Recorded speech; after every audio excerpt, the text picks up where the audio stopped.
2022 was another weird year for the film industry. On the one hand, blockbusters returned in a big way, with Top Gun Maverick and Doctor Strange in the Multiverse of Madness, and others making big bank at the box office. But overall, audiences largely shied away from theaters, and the economics of the direct-to-streaming continued to be a source of concern. All that said, it seemed at least a step or two back to normalcy, and even if audience didn't always embrace them, we got plenty of great new films this year. And that's why our panelists are here to present their favorites as the Great Pop Culture Debate presents the best films of 2022. I also met a multiverse version of myself with noodle fingers, and let me tell you, he was filthy. I'm your host, Eric Rezsnyak.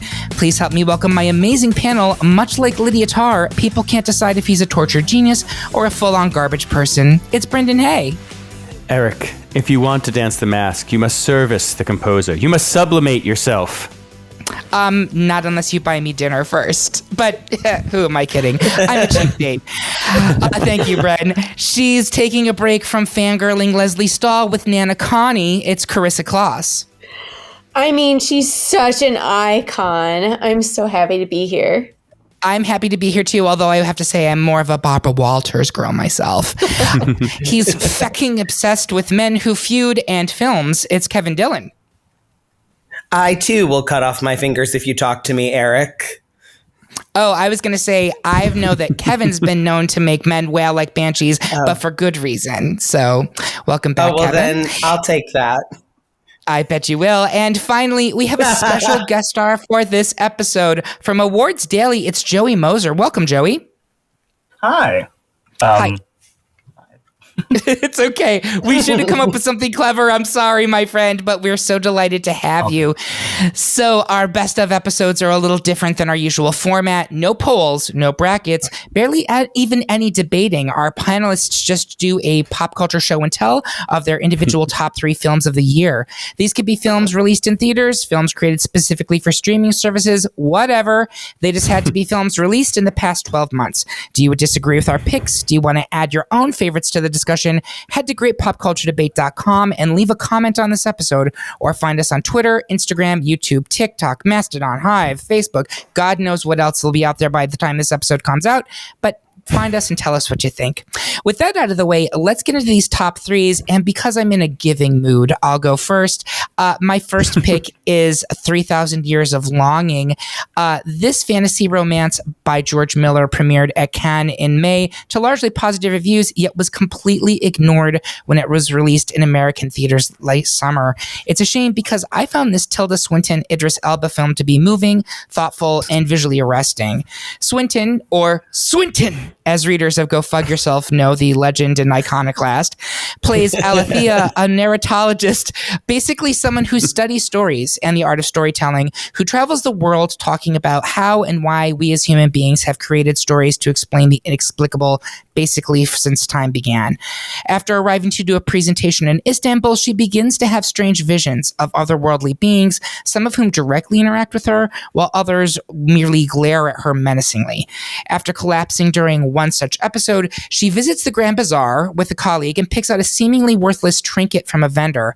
After taking the glass bottle back to her hotel room, she opens it and releases a djinn, better known to American audiences as a genie, played by Idris Elba.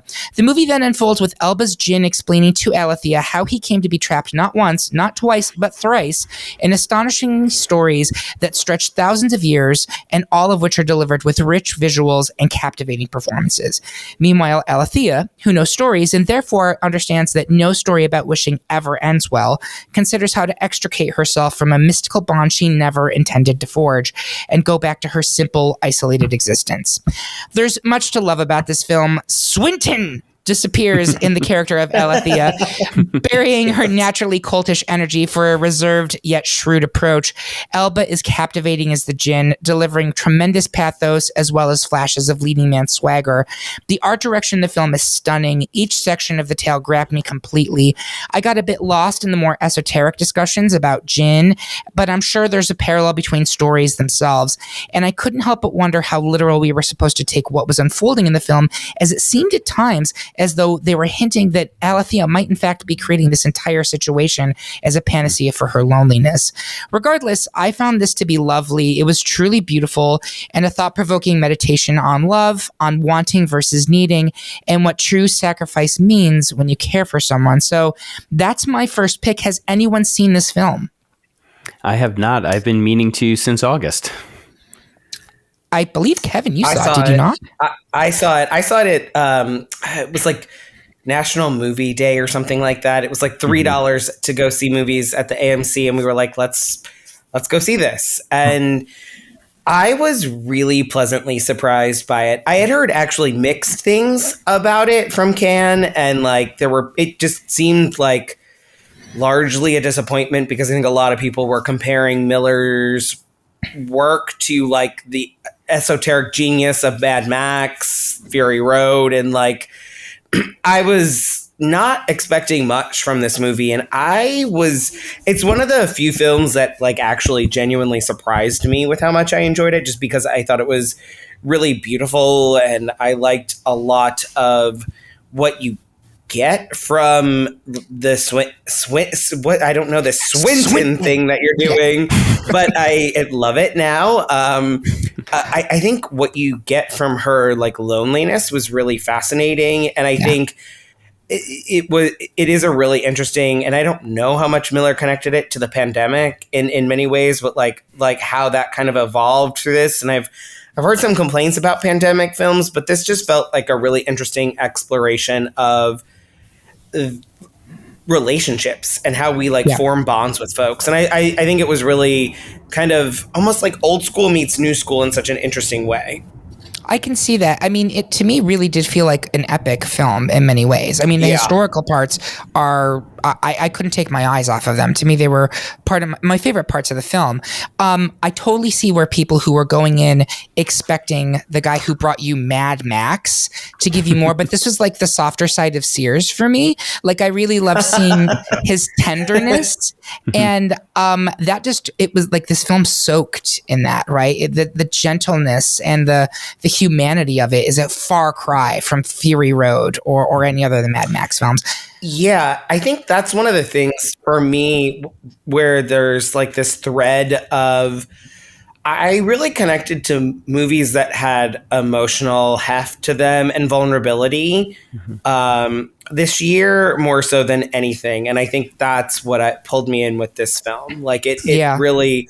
You're really right. It shows a much softer, like it's almost kind of like Babe, Pig in the City, George Miller. Like it shows that like softer side of him. Like that's just like very lovely. He's a very thoughtful person. Yeah. Joey, Karissa, have either of you seen it? Joey? No, it's like one of those movies where I was like, I'm going to get to that before the end of the year. I haven't gotten to it yet. Yeah, and I think it happened to a lot of people. High on my Redbox list. Good. I recommend it. I keep meaning to do I wanted to do an Idris Elba double feature of that and Beast. I'm like determined to do them together. I'm on for board some with that reason. as well. Yeah. No, I think why not?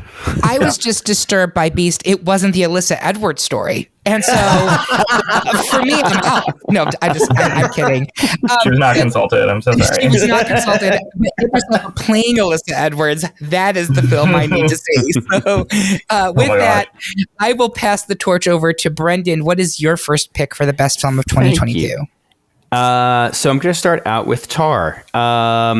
This is one of those, as I'll describe it, a movie that I can understand why somebody might not immediately want to jump into a nearly 3-hour film set in the world of classical music conducting.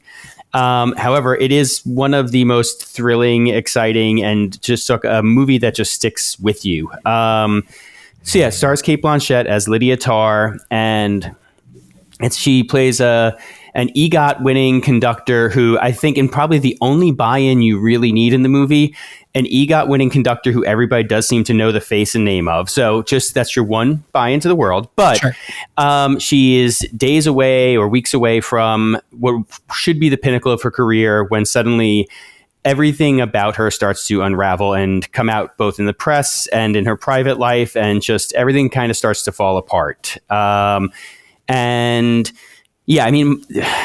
keep it at that because I'm also not sure what level of spoilers or details or anything like that, because I do think it's a film that people are still discovering thanks to it popping up now on critics lists and such. But for me, Lydia Tarr is the most fully realized fictional character of the year. It's just, she feels real, like to the point that I still wonder, like I would love to hear Lydia Tarr's like chiming in on current events, like what's her take on Twitter these days, like this sort of thing. Like she's just, you walk out of the movie being able to almost assume how she would feel about things. And the movie is incredibly specific in every choice and detail, but all to the end of leaving everything open for the viewer's interpretation. Like it walks this fine line of showing but never telling, and always being clear but letting you decide. I mean, I remember afterwards, Kevin and I were even still like debating like the interpretations of specific scenes and moments like afterwards on Discord. So it's a movie that lives with you. And Blanchett gives maybe her best performance, and honestly, one of the best performances I've seen by anybody in years. And the rest of the cast is great too. In particular, Nina Haas as her wife, and I could be butchering this, Naomi Merlant from Portrait of a Lady on Fire as her assistant and former lover. And everybody, though, it's just, everyone is so fantastic. And it's also so much is expressed without dialogue. It's one of these fascinating things where I got a chance to see the screenplay. It's like a 90-page screenplay for a 3-hour film. And Todd Field has a note at the top of like, this is going to seem like it'll run less than 2 hours. However, it is going to run far, far longer, or something like that is his disclaimer. But it's just because the camera really takes its time with everyone's faces, and the sound is amazing in this film too. Like you really get to put in the head of this gifted yet terrible person. Or at least that's my take on her. Maybe other people are like, no, she's just misunderstood. But anyway, I loved Tarr, and I want more Lydia Tarr. I want a Lydia Tarr cinematic universe. The Tarriverse. Yeah, and I think saying, it's Cate Blanchett's best performance on screen, like that is a statement, because when is Cate Blanchett not amazing? But there's one other film I saw this weekend where she literally voiced a monkey, and it was also one of the best performances I've seen all year. Like she can really do it all. I believe I know at least Karissa and you guys can't see this, obviously. This is an audio format, but my friend Kevin logged into this as Lydia Tarr, so I think he probably has some thoughts. Joey, had you seen it? Oh, yes. And did you enjoy it? Oh, yes. Oh, yes. I think it sort of has, I don't want to say haunted me, but I feel like I have thought about a lot of visuals from the movie way more than I expected to. I did want...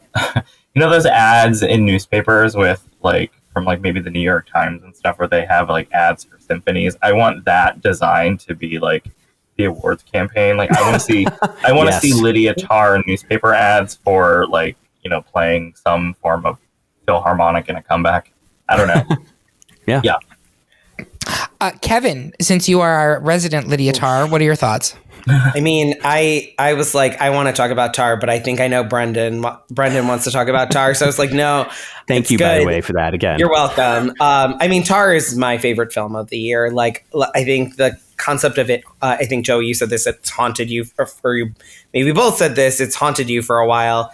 I think that's kind of the perfect emblematic example of why this film resonates so much this year. Todd Field is genius, 3 for 3.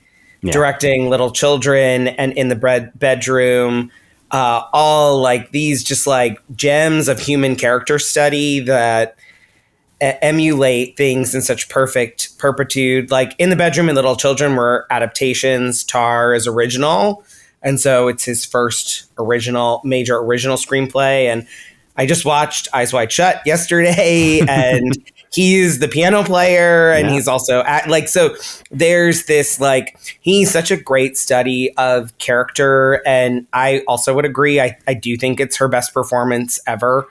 It is there's someone who does screen time on Twitter. I think his name's Matt Stewart, and she's in 85% of the film, and it would be the second longest Oscar nominated performance in the history.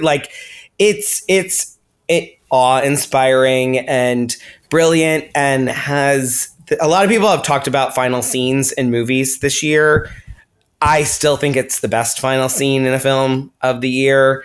There are a couple that are pretty close, but I think it's just as I don't want to say what it is because it's important for you to experience it, but it's both fascinating, hilarious, and I'm going to leave it at those two descriptors because there are other things you could glean from it. It's just, it is a 3-hour movie that I almost want more. I want more of. Like that's very what I would think of it. So yeah, I will say also because that does also bring the ending. Just one last thing, it's also shockingly funny. Yes. There is a lot of moments. Funny. It is so biting and surprisingly funny, with that ending being almost like, oh, this is the punchline to the setup that was the rest of the film I didn't even quite see coming. Right. Rosebud is actually the name of the sled. God damn it, Eric. Karissa, any thoughts for you on Tar? I absolutely loved it. It was amazing. And I was a little bit bummed, but that I saw the film after we recorded our best actress episode for the podcast, because it was right up there with some of the best performances that we discussed. Like, Cate Blanchett is amazing, and I adore Todd Field. In the Bedroom is one of my favorite films. Like, I think he's great. Like, as Kevin said, he's got 3 films, but he's got 3 perfect films. And so this was such a joy for me to experience this year and to see in the theater. It hits on every single cylinder. I loved it. Just if you're listening at home and you're like, wait, did I miss the best actress episode? That has actually not been released yet.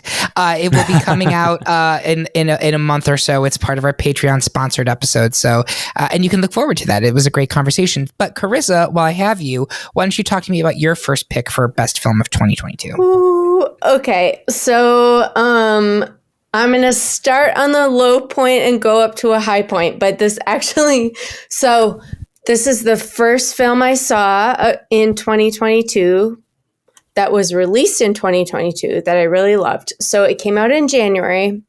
It's called The Fallout. It came out on HBO. It stars Jenna Ortega, and it is the story of a school shooting and the aftermath. So it's heavy. And kind of in prepping for this podcast, I rewatched it a couple of hours ago just to like make sure, even though I doubled down on this is one of my top picks, that this is what I wanted to talk about. And because it's the first thing I saw this year. And I'm still kind of wrecked by it. The rewatch, it's amazing. I loved it so much. The second time through, I loved it possibly even more, even though I was possibly even more wrecked. So it is the story of a school shooting, but it's mostly the story of the aftermath, hence the name, The Fallout. It opens with the school shooting, but we never see it. We are in the bathroom with some students who are hiding once they start hearing gunshots, and then someone else comes in with blood on his shirt, and it turns out that he ends up losing his brother. And you're just with these students, and I think maybe they tangentially say the name of the shooter once in the film, but that's not the focus. The focus is on the kids who live through it and how they're coping. And just, I graduated high school about a month after Columbine happened, so school shootings weren't part of my life. Active shooter scenarios were not part of my life. I live in Colorado. Boulder. I live in Boulder. We had a grocery store shooting that was devastating like a year and a half ago. This is part of a lot of people's lives, and this is the part, like school shootings particularly, are the part of the lives of like an entire generation at this point. And this film, to me, just like shows, just all of it, like the kids dealing with it, the parents wanting to do something, but not knowing how to help, and the kids not knowing how to ask for help. There's shots of doom scrolling just, on TikTok. There's shivering in a bathtub. If you've ever lived through trauma, you've sat in your bathtub and you've shivered. Like, it's just incredibly humane.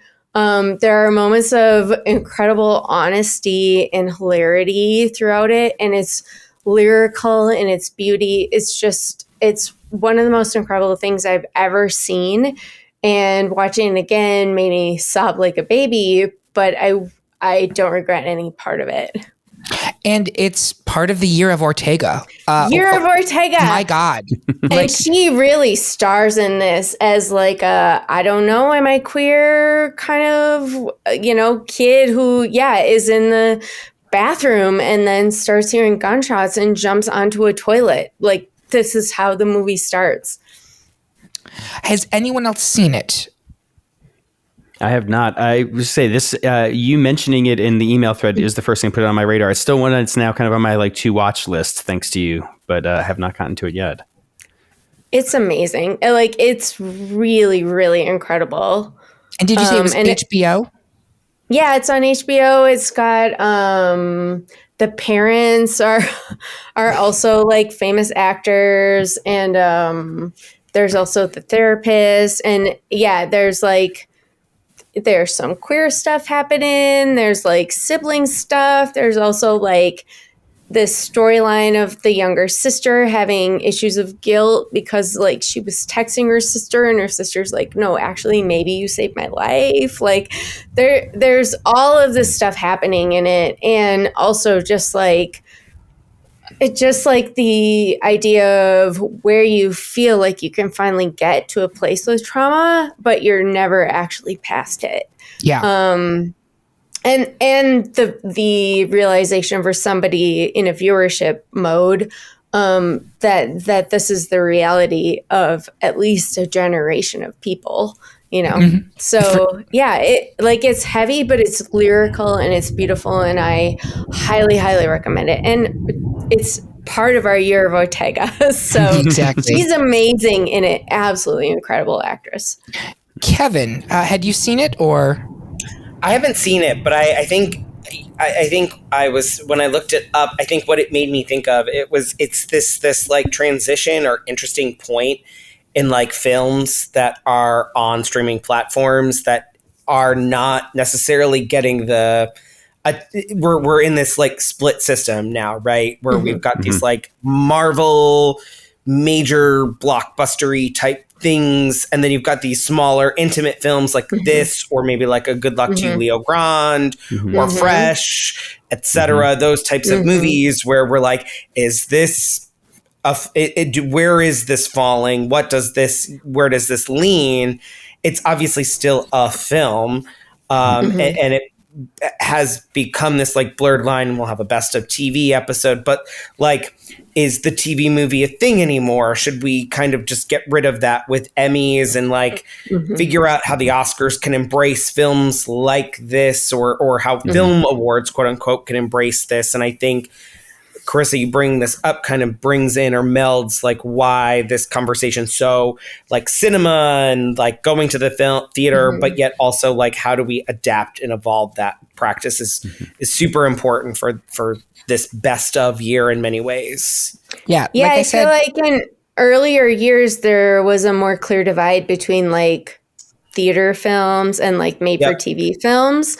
And even theater films these days are moving to streaming really quickly. Really fast. Really fast. Or doing one of my other picks, did the festival circuit and then immediately went to streaming, VOD.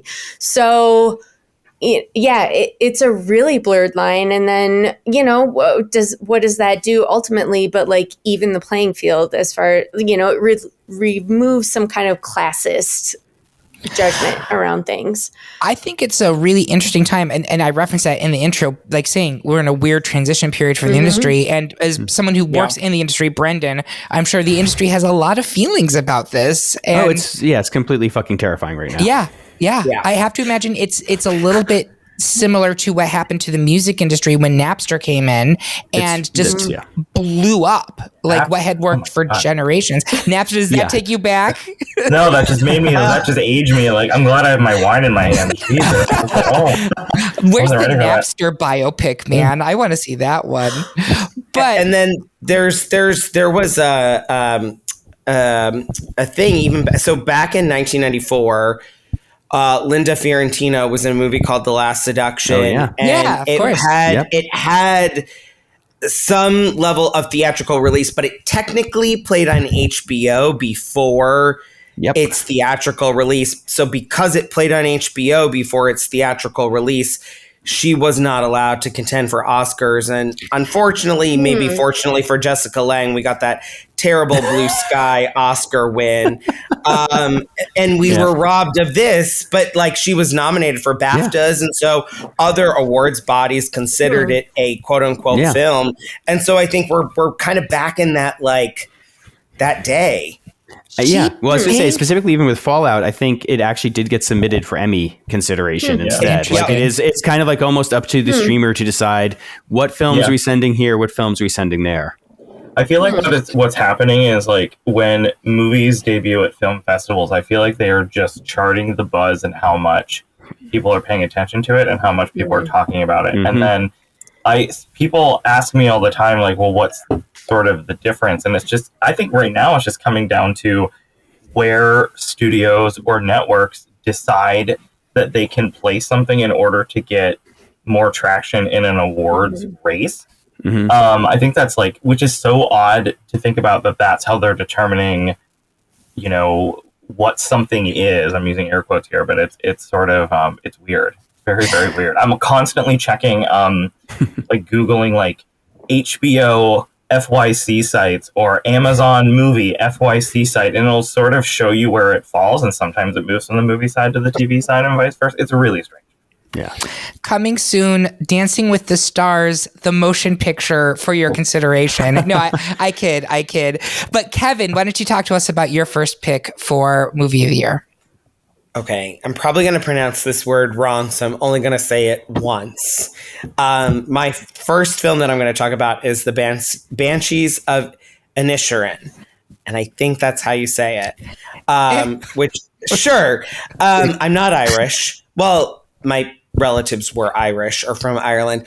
But this film is written and directed by Martin McDonagh. If you told me this year that I would be talking about a Martin McDonagh film, I would have told you you're nuts, because I hated Three Billboards Outside Ebbing, Missouri, like a lot. Cut to me at IFF Boston, the year that film came out, 2017? Yeah, about that. I think so. I was so excited to see movies early living in Boston, and I was like, Mark McDonagh, I loved In Bruges. Great. Sat in that theater, and as the lights went up, I was like, there's people liked this, and I don't know why. I can't put my finger on it, but there's something wrong with this movie set in America, and blah, blah, blah, blah, blah. I was like, okay, I am a huge fan of Martin McDonagh's plays. I've seen plays of his on Broadway. I think he's an excellent writer. So I was like, oh, this is set in Ireland. This is a film starring Colin Farrell and Brendan Gleeson, two people who he did great work with on In Bruges. Barry Keoghan is in it. This is going to be, I'm intrigued. And I saw this at a 4:00 screening in Lincoln Center, where a woman was sitting in my, had her popcorn sitting in my chair, I guess I should say, and told me I was in the wrong seat. And I was like, fuck, this is going to ruin my mood. And I was like, you know what? This is a 4:00 screening. I'm going to move to a clearly empty seat and have a great time and not let this happen. And I did. I love this film. I think it's one of the best written films of the year. The film follows Colin Farrell's character and Brendan Gleeson's character as they had a very, very, very close friendship for many, many years. And all of a sudden, Brendan Gleeson's character decides that he just doesn't really want to talk to him anymore. Doesn't want to have a relationship with him, wants to cut ties with him. And Colin Farrell's character is this dense, innocent, who is quote unquote hapless and just like values just like love and friendship and wants to just be buds with everyone and share a pint. at the pub every day after work. And it gets to a point where Brendan Gleeson's character is basically saying, if you don't stop talking to me, I'm going to cut a finger off every time you try to approach me. And I'm not going to give much more away. But what I think this Inisher, and I'm not saying it correct. That's fine. It's fine. Is not a real place. And it's this small, isolated town. And I think what this film represents is a lot of different things. You get this film about friendship, or the dissolution of friendship, kind of in parallel with the Irish Civil War and what that looks like. And that's a lot of what this film is at its core representing. But yet it doesn't always have to be about that. I think it's very interesting in its exploration about male friendship in a really beautiful and important way, and how I think male friendship in general, from a cultural standpoint, whether it be like a European-centric friendship, or obviously with this being UK, it has a little bit of a different underpinning. You get to see what this looks like. And I think what's super interesting is like Brendan Gleeson's character really values music and culture and art, and wants to kind of focus his friendships and power around that. Whereas Colin Farrell's character is a farmer and simpler and is kind of happy to just keep up with the day-to-day grind. And like, you see how friendships fall apart because of their different interests and what they want to focus their lives around, in this small space, in this small town, as chaos is kind of unfolding around them. And there's a lot that happens in this. I mentioned Barry Keoghan's character is quote unquote like the town fool, and he's very lovely and delightful, and his character adds a good bit of humor to it. And then there's Carrie Condon, who plays Colin Farrell's sister, and I personally think she's the best performance in the film, because she grounds the kind of Irish male perspective in this beautiful, feminine, artistic woman who wants to be a librarian, and kind of grounds who these men are and tries to get them to just be friends and speak. And she's trying to play mediator, and her role really represents this kind of center ground of how can we cohabitate, and where her character goes kind of shows you why this can't be possible. And there's like a dissolution that exists in that form.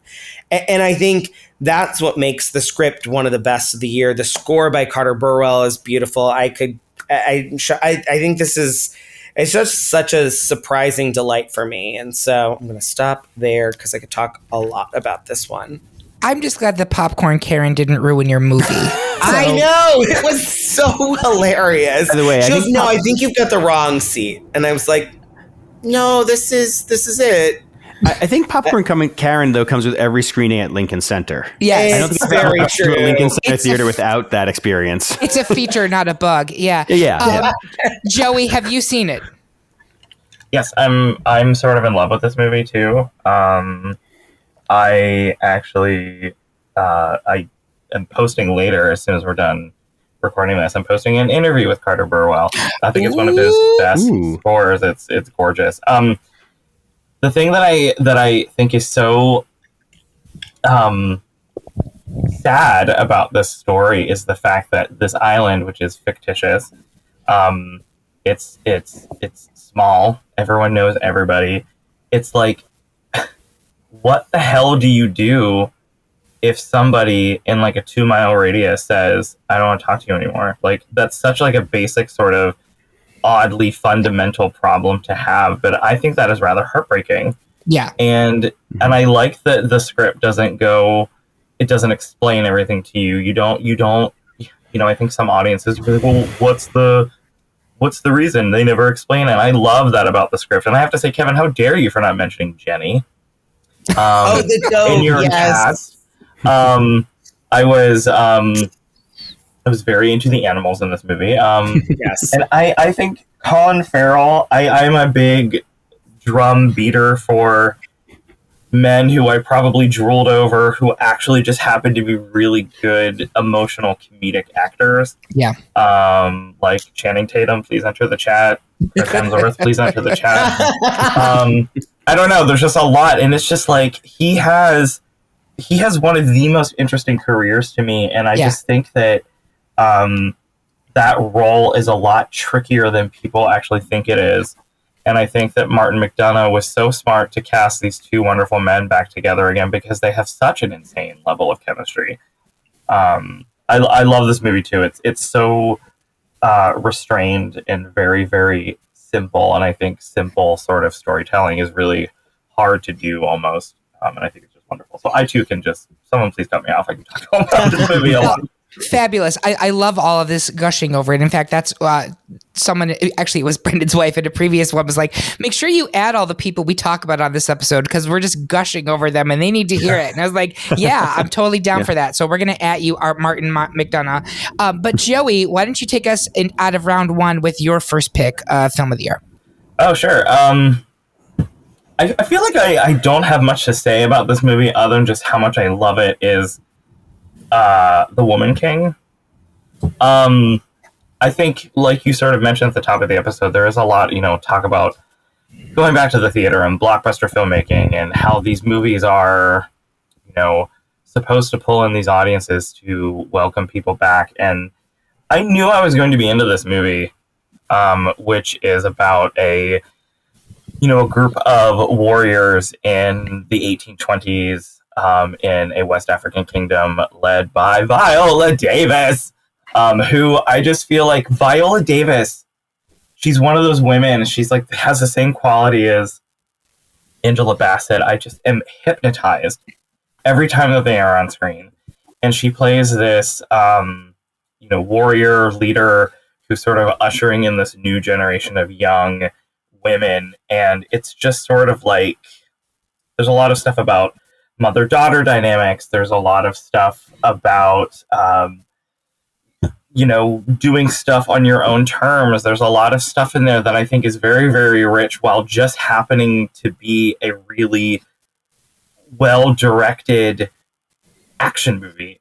And the other thing that I love about it is like the color of this movie is insane. Like the costuming is absolutely gorgeous. You can sort of see the differences between like the more accomplished warriors have different tunics on versus like someone like Thusa Mabedu, who is a new up and coming warrior. Her tunic is white and blue as if it hasn't earned its colors yet. I think visually it is very communicative with the audience. And I think the movie did get, odd amount of flack for like historical accuracy and stuff like that. But I just thought it was just a really great time to go to the movies and explaining a story and history that we haven't seen before. And I was bowled over by it. And I feel that, not to talk about awards or anything, but like, why isn't this a shoo-in for Best Picture? Because it is a hit. It's made a lot of money. It's still in theaters. It's very well reviewed and the audience loves it. And crafts across the board are great. So I'm just here to toot the horn for The Woman King. I love it. I love it when people toot the horn for women of any kind. I know that Kevin saw it. Karissa, did you see it? I haven't yet, but it's this and Nope are the things that I've missed in my local theater. Like they came and went, and I've seen Nope, and I wish I'd seen it in the theater because of the sound design, I think. Mm-hmm. And Woman King, I'm so psyched for it to come to like regular streaming, not like $20 VOD. Yep, I had the same experience, Chris. Right? I tried to watch it this week, and I was like, "Well, I'm not paying $20." Yeah, like it's gonna come to Redbox really soon. Yeah. And I will watch it on my beautiful, in-home whatever. But it's not gonna be the same, and I'm gonna miss out on something. So yeah, there are a couple things I missed in the theater this year that made me wistful, and this was one. And for the visual reasons, and Nope for the sound, I think. So yeah. Kevin, do you have some thoughts briefly on Woman King? I hate to rub this in at this instance, but it's the most fun theater experience I had in 2022. I'm so sorry. Like, genuinely, I was going to say that. And when you said that, I was like, oh, salt in the wounds. Sorry. No, I mean, the audience was in this movie. Mine more too. than any movie I saw this year, more than Top Gun, more than... I mean, I guess Black Panther also had like a lot of silence, but it was for this, it was like cheering. It was like, yes, like it was go, like it was so powerful. And it set the tone. It's my bad. It's my bad. So no, and it's fair. Yeah. But Bren, it set the tone for the whole theater experience. Brendan, I was just going to say, just for the return to theater type of thing, tying back to what you said at the top, Eric, this to me is also, I want more movies like this, just in the sense of like genuine spectacle, but a story I haven't heard a million times before. So it's just, it really encapsulates like, this is part of the fun of going to a theater. I had a handful of experiences this year. It's like, right, this is why I miss this so much. And then the other thing also is, I do feel like 20 to 30 years ago, this would have swept the Oscars. Like, it also was a really fun throwback to like, man, I miss a 90s style historical epic, but with better action choreography.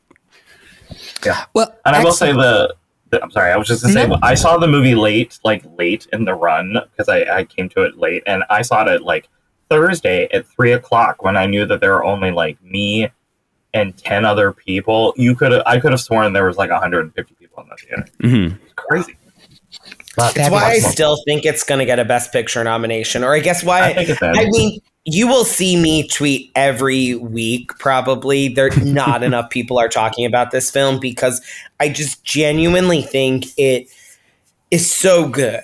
Like, there's something, and again, I think the historical critiques, etc., that people had, I'm like, where were these for X film like a year ago? Like, you're bringing up some like nitpicky stuff that people didn't even bring up for like other historical films.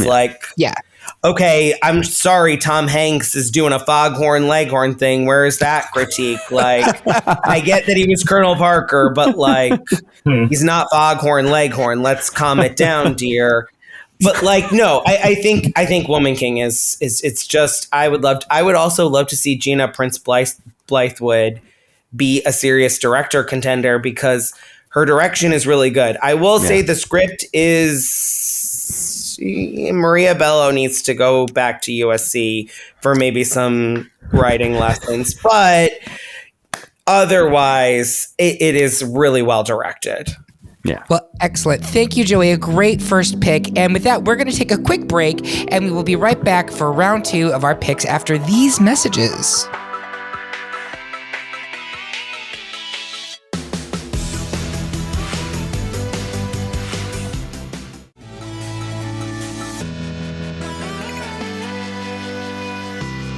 Welcome back to our Best of 2022 film episode. We're going to move right on to our second round of picks, and I am up first. My second pick is Top Gun Maverick, and gals, I am as shocked about this as you are.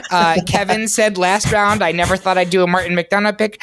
Here I am. If I had to make a list of things that leave me wanting in cinema, military films, creaky reboots of long dead franchises, male pain, you would expect that this sequel to 1986's Top Gun would not be here on my best of the year list. And yet, here we are. Against all odds, director Joseph Krasinski, who between this and Tron Legacy is really carving out quite the niche for himself in unexpectedly great sequels to films from 30 plus years ago, created a film that, wait for it, took my breath away. I hope you see the David Caruso shades and see, you knew it was coming. You knew it. Top Gun Maverick sees Tom Cruise's hotshot pilot seeing the endgame of a military career spent flying in the face of authority. He's about to get pushed out of the Navy altogether until he's given one last post, return to the Top Gun program, and train the next generation of top pilots for a mission that seems impossible to pull off. Oh, and he has to contend with the son of his former co-pilot, with whom there's an entire luggage cart full of baggage. Savage, and also a former flame in Jennifer Connelly's Penny, who has been burned far too many times. Nothing about the plot will surprise you, but Maverick is still captivating. Cruise is excellent, returning to the role that made him a megastar and bringing to it the world weariness of a man on the verge of career and social extinction. The supporting cast is terrific. I am not a Miles Teller fan, but damn if he is not great in this role. Ed Harris and John Hamm trade off being uptight military badgers. Glenn Powell can put his sting in me sideways, and I am always delighted to see Jennifer Connelly on my screen. And my God, she is gorgeous in this. I know that that's not fair and I shouldn't be talking about this, but I was just like, girl is like a Ralph Lauren ad every moment on this screen, and just every second is as engaging with her as the fight sequences. Speaking of which, those flying sequences are jaw-dropping. I have no idea what was practical, what was digital. I also don't care. I am not at all the target audience for this film, but my attention was fixated on all of the machines going boom. This will likely go down as the definitive film of Hollywood 2022. I'm saying Hollywood specifically is like the machine, and with good reason. My only real note, not a single song from Mr. Kenneth Loggins. I love Lady Gaga as much as the next homo, but come on, what was with that song at the end? Like, no. With that being said, I'll open it to the floor. Kevin, I know that you actually are a supporter of this film. I am. I pushed you to pick this. You did, yes. I did, because you were like, what's my third film going to be? And I said, you gave us options, and I said this one. Mm-hmm. Because I think, while it will more likely than not make my top 10, I do think it's an important film for us to talk about this year because it's number one at the box office. It is the film that all of our parents and grandparents saw 3 or 4 times. They risked their health in COVID for Tom Cruise. And no, I kid, but it was and is so entertaining. Like it is a good time. And that first one, I watched it before or rewatched it before. And outside of the homoerotic volleyball scene, ain't not much there. Yeah. And Meg Ryan is Booger Boots in that movie, and I stand by it. Whatever accent she was doing, oof. I will say John Mellencamp, Teddy Mellencamp's father, would not be oppressed. But anyways, I think this movie represents, to your point, I think that's a good thing. Like Hollywood in 2022, what is important, and that's movie stardom. And at the core of that is Tom Cruise. Like, love him or hate him, I say everyone gets one Scientologist. He's mine. And I think he's very, very charismatic. I think he's really giving you everything you need. And he's a reason people go to the movies still. And he is very good in this. And he may get an Oscar nomination for this. And it is wild to me. But... And it's just, I think it was just a fun time at the movies, and that's what people wanted. Yeah, I will say, to be equal opportunity objectifying, he also looked terrific in this movie. Oh, he's hot in it. 60-something? Am I correct? 60s? Mm-hmm. I would watch a Say Uncle with him and Glenn Powell. Oh, my God. There you go. Chris is like, I don't know who that is, but I'm going to look it up later. I didn't see this movie, but... My mom saw 2 movies in the theater this year, and they were both Top Gun. And after the second one, after the second one, she texted me and said, I knew everything that was going to happen, but I was still on the edge of my seat the entire time. Oh my so I haven't seen it yet, but I just kind of feel like I have to rep for the, I don't know. I'm very intrigued. Joey? I haven't seen it either. Oh, you were doing the gay finger wag of approval. No, because I was like, me and Karissa are the only ones who haven't seen it, because I wanted to see it in the theater, I wanted to see it in like amazing, awesome sound, and it was gone. And then like now we have now like, you just don't want to pay for it. You just it's gotta go to streaming immediately. Someone gave it to me. Someone gave me a Blu-ray of it, and my husband and I have we're trying to turn our basement into like a super fancy media room, and we got super fancy speakers, and I'm just waiting for a time. I was like, we have to watch Top Gun, and I suffered through that original movie. And I don't care if Meg Ryan is horrible in it. It's Meg Ryan, and I love her, and she needs a comeback. How dare you? I have a lot of. She does. I'm gonna have some notes for you, Mr. Dillon, after this is over. Everyone always does. And I will say, objectifying. I've seen many a preview of all the men's in it, and that's enough for me to definitely make sure I check it out by the end of it. Brendan, you had something to say? I just wanted to quickly throw I have 3 very quick thoughts on Maverick, which is why I wanted you to pick it. I want to throw out. So they finally made a good Top Gun movie by making a Star Wars movie. It is an X-Wing. It's a beat for beat, plot for plot. It is just a X-Wing run, taking as many plot points from Star Wars films as they could and just grafting them onto the Air Force. Yeah. And I feel like that has not been cited nearly enough, where it was like they finally realized, hey, that first film, not great. We kind of but people remember it. What if we made a good Top Gun movie? And then they realized maybe the Air Force only has so much. So Star Wars it is.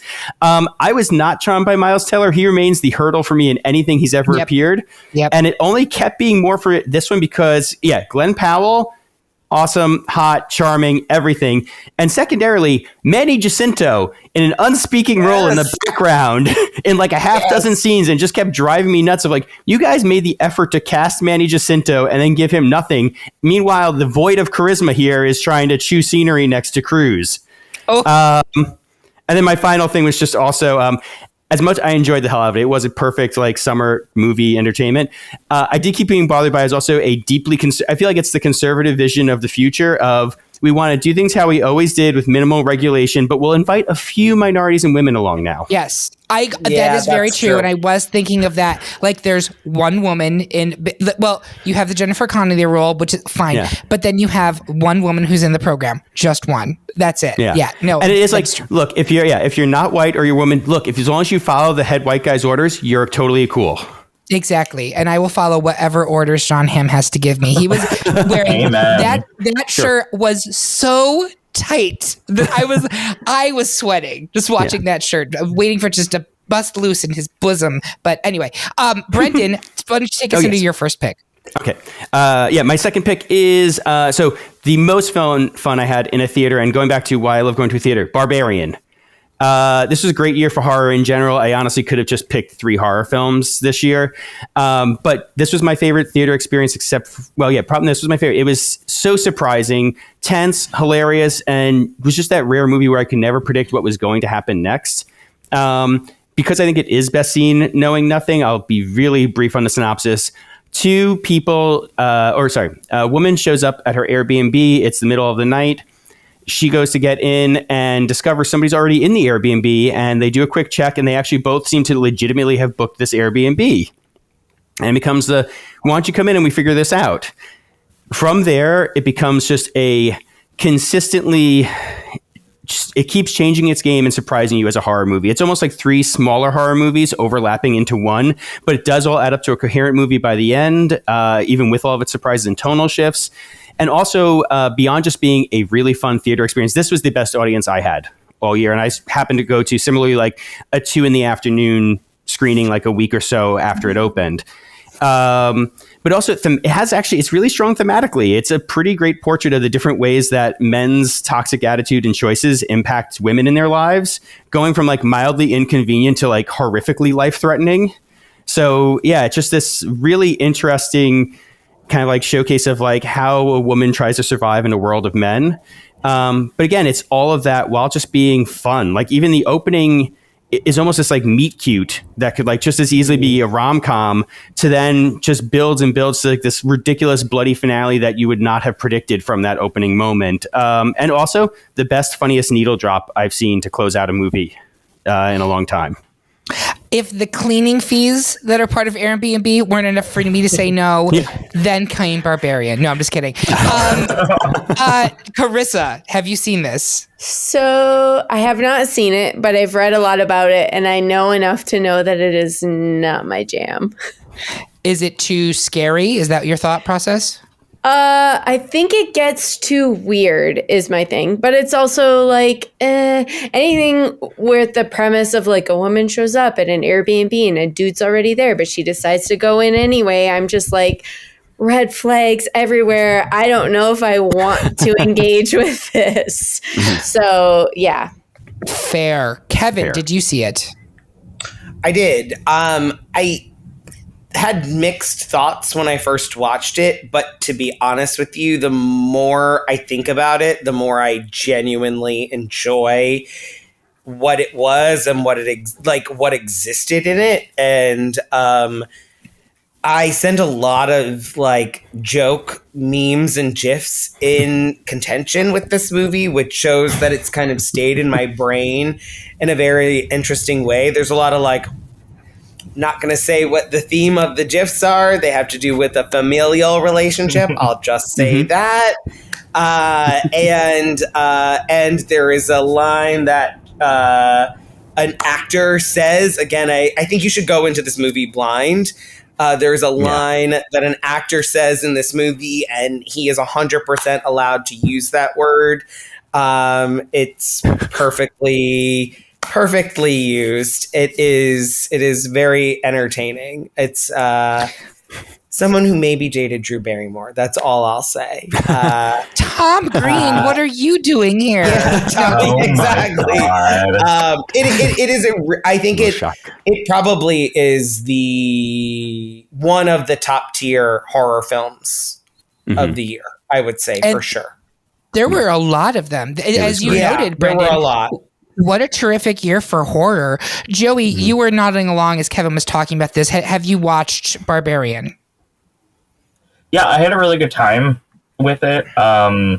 If you want your movie to take really big swings and have a really good payoff, cast Justin Long.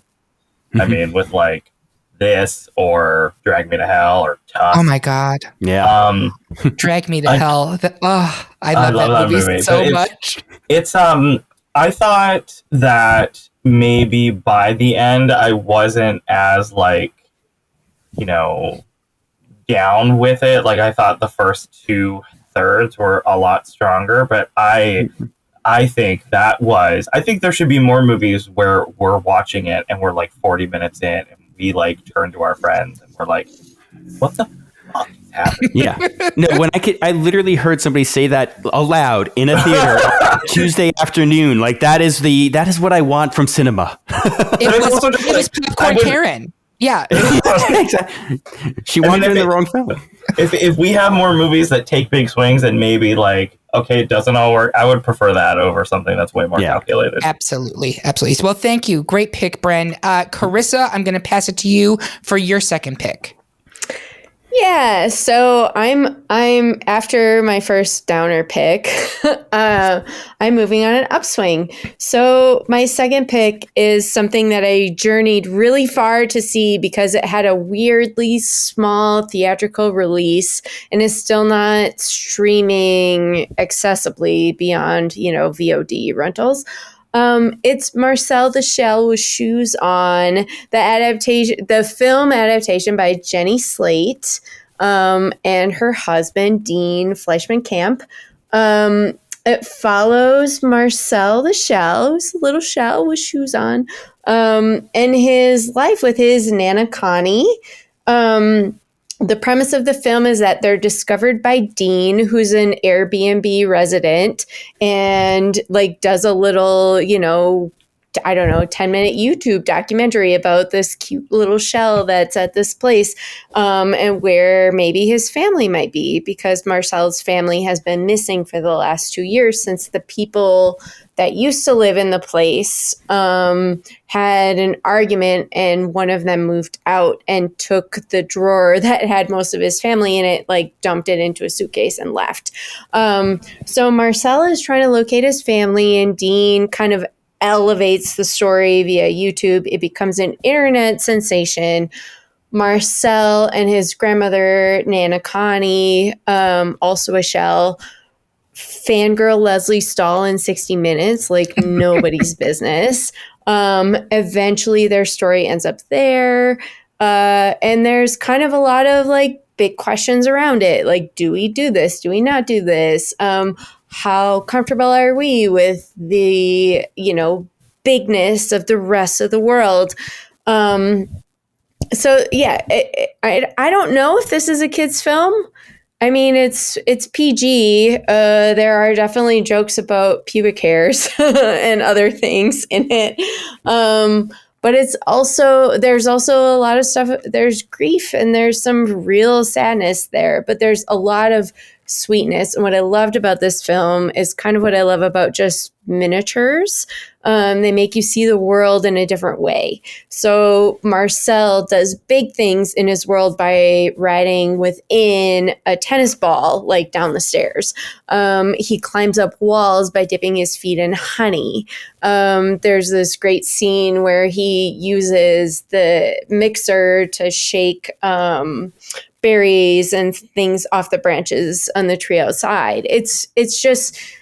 It's one of those things that made me look at my world in a different way through a different lens. And that's what I absolutely loved about it. Plus, you have the Jenny Slate sweetness and humor, which is a thing I'd been sorely missing and was very grateful to embrace this year. So this is computer animated, correct? Yeah, it's stop motion, but also like live action mixed in with it. Thank you for confirming. I've seen the photos of it, but I haven't actually seen it. And I saw Joey having a moment when you were talking about this, so I want to get his thoughts. But I just have to ask the question, is the Airbnb that Marcel was in the same Airbnb from Barbarian? It is, and hence the conversations about pubic hair. Yeah, okay. I needed to clarify for our listeners. Thank you. I'm so glad that I did the layup and you just spiked it down. Thank you, Brendan. This was not planned. So you had that locked and loaded. Oh my God. I mean, according to Marcel, the curly hairs make the best ropes, okay?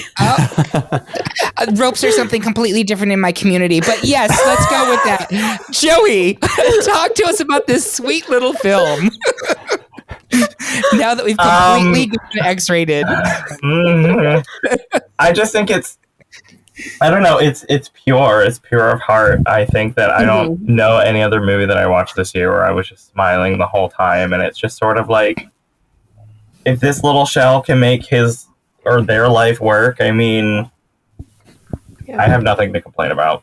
So, I mean, there's like a beautiful simplicity to it. I'm a big fan of simplicity, and I love what you say, Karissa, about changing your perspective. I definitely felt that it's important. It's an important movie, I think.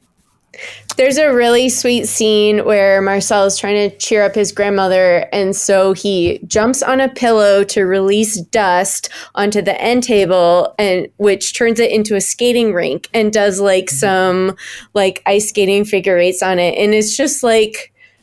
It was so moving to see in a theater. It was one of the most incredible experiences I had this year. Well, I'm so glad that you put it up here because I think more people need to hear about it. The people I know who have seen it absolutely love it. So I'm so glad that you shared it with our listeners. Kevin, why don't you talk to us about your second pick?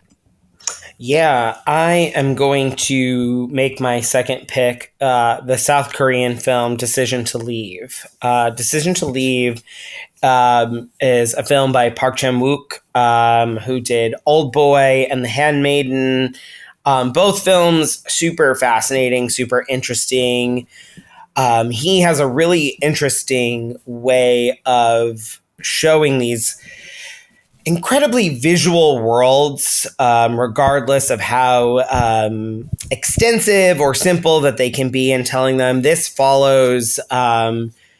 follows a detective who's highly meticulous, a seasoned detective, very professional, married man who starts investigating the death of a gentleman who died while he was climbing a mountain. And the detective soon gets kind of pulled into the world of the dead man's wife, who potentially assumes may have had something to do with her husband's death in some capacity. But, without necessarily going down the rabbit hole of the plot, I think what makes this film interesting, it's just it may be one of the best love stories of the year, oddly enough. Like, it's very beautiful in how you get to see two people kind of find the simplicity in their relationship, whether in a healthy or unhealthy way. Tang Wei, who plays the wife of the gentleman who lost his life while mountain climbing, who was also in Lost Caution, gives, I think, one of the best performances of the year. She's entrancing. It's almost like you're getting pulled in to her story. And I think what ultimately happens is you kind of play detective, and you kind of play the role of the detective as you're falling in love with her. You're trying to figure out the mystery. You're trying to unravel this story. There's a clip that's actually circulating on Twitter, which actually shows some of the visual effects that exist within this film right now. And it's kind of wild how much of the film is VFX derived, and you get to see this very beautifully shot, beautifully edited. One of the most, I think it just won or tied for best editing at the Boston Society Film Critics today. Like, the editing is so interesting because you essentially get to see this interlocking exploration of crimes that exist, and watching the things that the detective may or may not think happened as they're playing out, it's just so fascinating.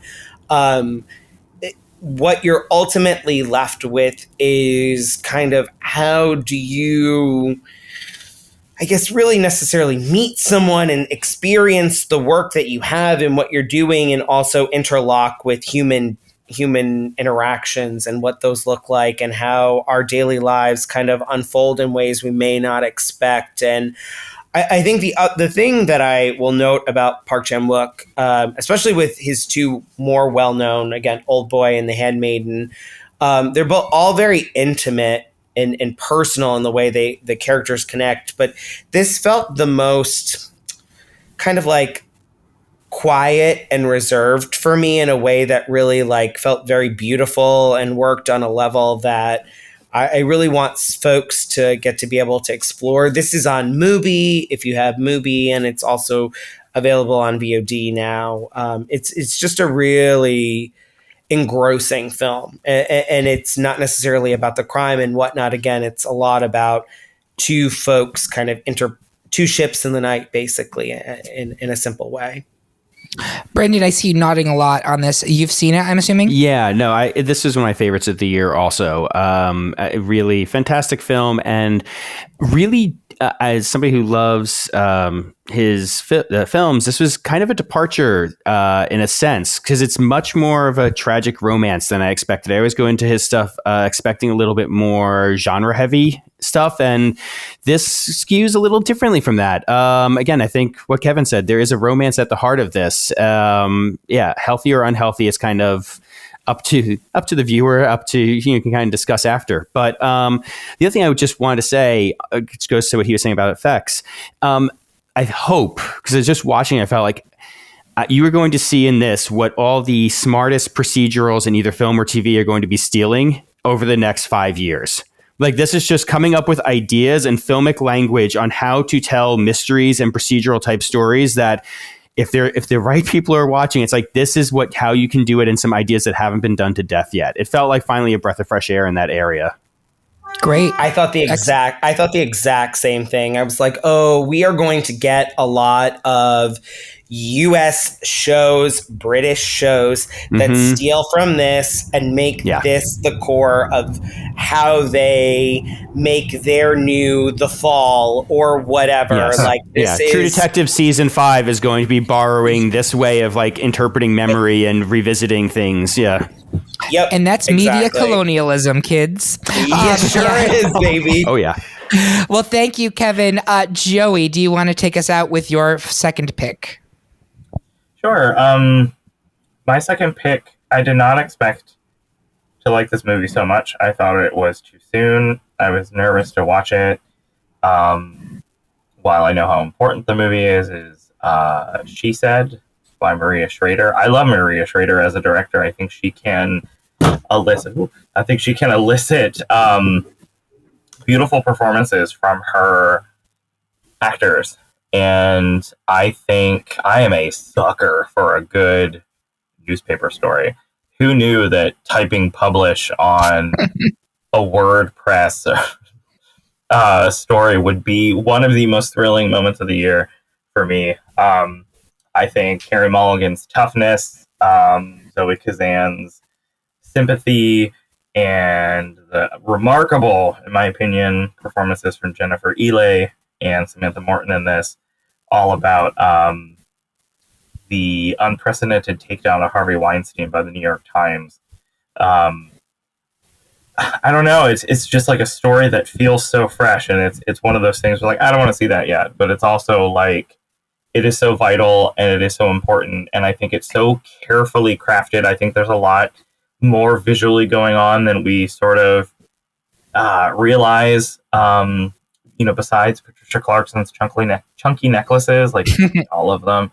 I think Andre Braugher is really fantastic in this, and I think this is a really beautiful example of what a strong ensemble does. I feel the push and the pull from everyone in there. I think there is a common misconception that ensemble means a ton of actors, or ensemble means that there are big showy moments for a bunch of people. Don't look up, shut up. It's I don't know. That movie has stuck with me. The images of all these like brave women's faces, and also just Ashley Judd. Come on. I don't know. I just think it's I don't know. I just think it's a beautifully acted movie, and I think it deserves way more attention than it's really getting. Yeah, I feel like and I keep reading pieces like, why is this movie not performing better? Has anyone seen it? Anyone else? I have. Yeah. I think it's great. I am also a sucker solid. Really solid. I'm a sucker for a journalism film too, like Joey said. Like, that is like probably one of my favorite. Anything about like hitting like, I love that you just said hitting publish on like a word. Like, it was just enthralling, and I think the performances are great. I was obsessed also with Patricia Clarkson's necklaces, hair, glasses. It is a really good ensemble, and I was concerned about it being too soon with the Harvey Weinstein of it all, but I think they do such a really good job of, I think, humanizing the writers to help make this a really good story. So you like really get to understand their connection. Their previous work is really what starts a little bit of the film and what sets them up for this. I guess maybe a slight spoiler alert. Obviously, Trump gets brought into this as well, and like assault in general, and it's lack of coverage or coverage and why that matters. And I think I think the reason that a film like this doesn't necessarily do well at the box office in November is because it's not necessarily a topic people want to visit at the theaters potentially in November. And I feel like this would have been a great August film or a great May film. And like, we need to spread the wealth throughout the year, and we'll get to a film that was released earlier in the year soon that's doing very well or did very well. But like, this is a film that deserves folks' attention hardcore. I do think it's also really important to realize that this is sort of the beginning of, because of it begins with the Donald Trump candidacy and it not being taken seriously. And the thing is that I think is really important. It was really breathtaking to me to sort of see how in just a number of years, a man who has a platform like that and becomes president of the United States can allegedly delegitimize the media and the press. And this is, I got like emotional, seeing these people who just want to tell the truth. And then there is a man and a group of people who can just be like, it's fake. And the way that they can sort of flick it away with a toss of a hand, it's really upsetting. And I think it's really important to see that, because you get to see these two reporters really hit the ground running to make sure that they tell the truth and, pay respect to the women who are trying to tell a very dangerous thing about something that happened to them. And And one thing I'll say that, like, not to like compare in a like necessarily pro versus con way, but like I think this film does a better job of telling survivors' stories than say like Spotlight. Like you get to feel the like experiences of those folks, and it may be triggering for some people, and I fully get that, but like you get to see the empowerment too. Like they do a lot to not only show they showed the bravery and the boldness of these folks who are survivors of this experience in a really thoughtful and personal way without like really, and again, Spotlight did not do this, but like you get to see more of it here, in my opinion. I think Spotlight focused on the craft of journalism and less on the actual survivors themselves. It was more about the journey to get the story, less about the actual background of it. But I'm so glad that you brought this to our attention, Joey, and I'm glad that we are speaking about it. So thank you. With that, we are going to take another quick break, and we will be right back with our final round of picks for our favorite films of the year. We'll be right back.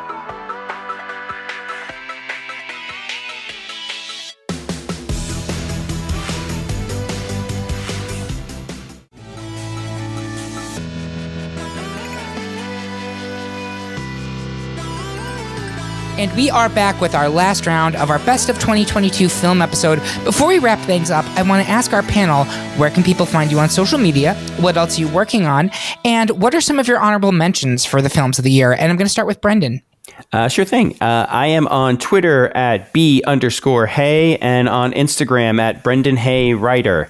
For 2023, I have a new TV show coming to HBO Max, Gremlins, Secrets of the Mogwai. I'm one of the exec producers of the show, writer on it. And we've been working on it for a very, very long time. Fingers crossed you will all finally be getting to see it in 2023. Very, very excited. Go ahead. No, you go ahead. I was about to just pivot slightly. Go for it. I was just going to say, every time I hear some news about HBO, I'm just sitting there crossing everything, prayer circle, being like, we have to keep that project alive. Thank you. So far, so good. So, just keeping a lot of things crossed. But my runner-up picks for film. Two animated films that would have almost made my top three here that I absolutely love this year. Super personal visions that are gorgeous to look at in a very unique way. Guillermo del Toro's Pinocchio and Turning Red. Then also want to throw a thing to another little quick duo. Ty West had a great year going to the Amazing Year of Horror. Both X, which continues the Ortega Renaissance, and Pearl with...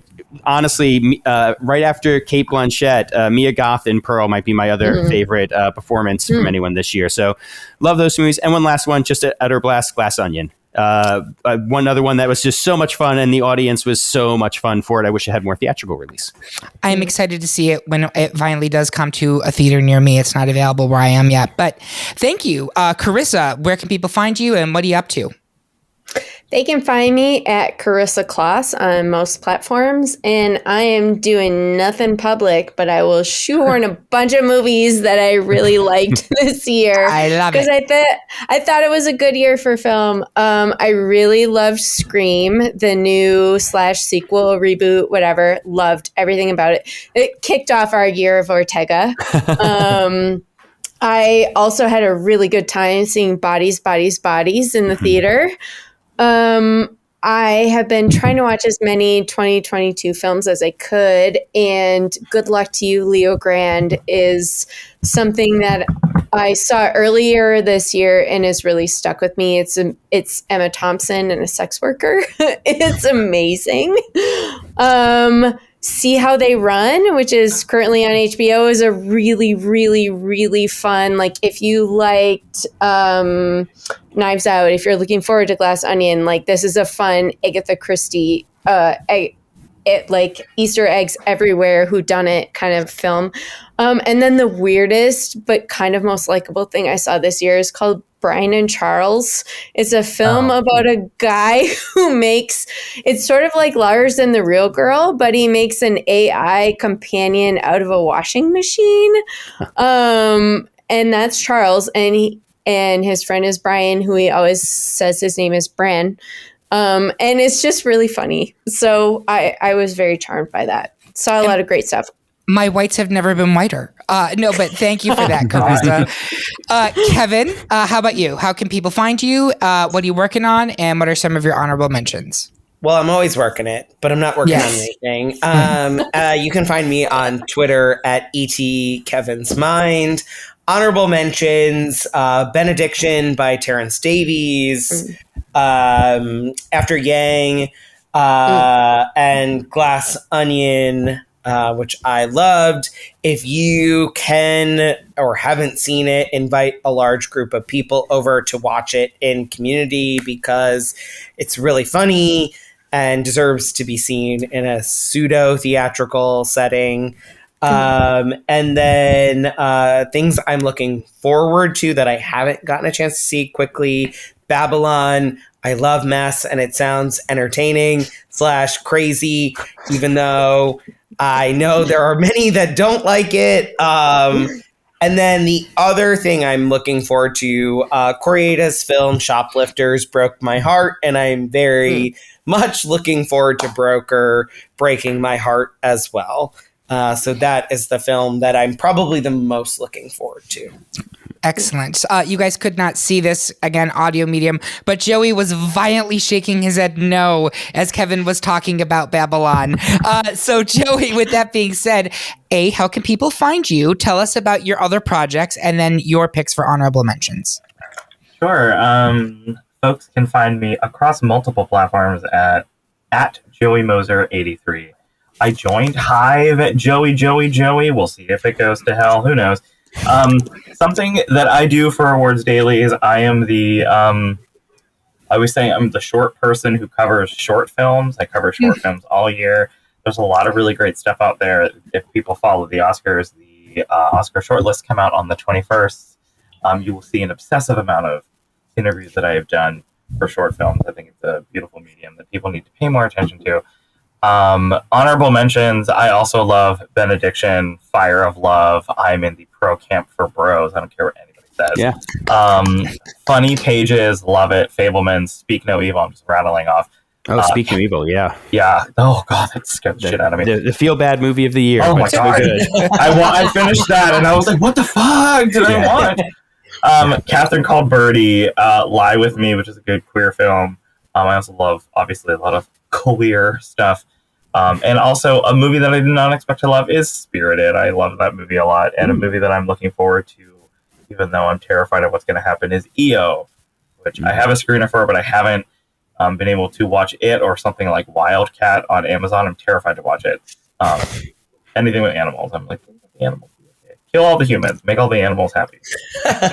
Yeah, I can't watch that stuff with my partner. It's very uncomfortable. He literally got out of the chair and walked out of the room in that cat episode of The Sandman. That's not a joke. Anyway, thank you, Joey. And we're so glad that you were able to join us for this episode. We really do appreciate it. Thanks for having me.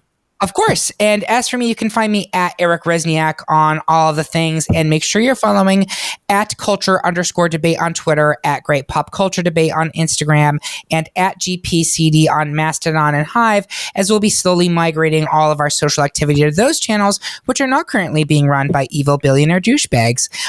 In terms of my honorable mentions, I will just pick up one that Joey mentioned briefly.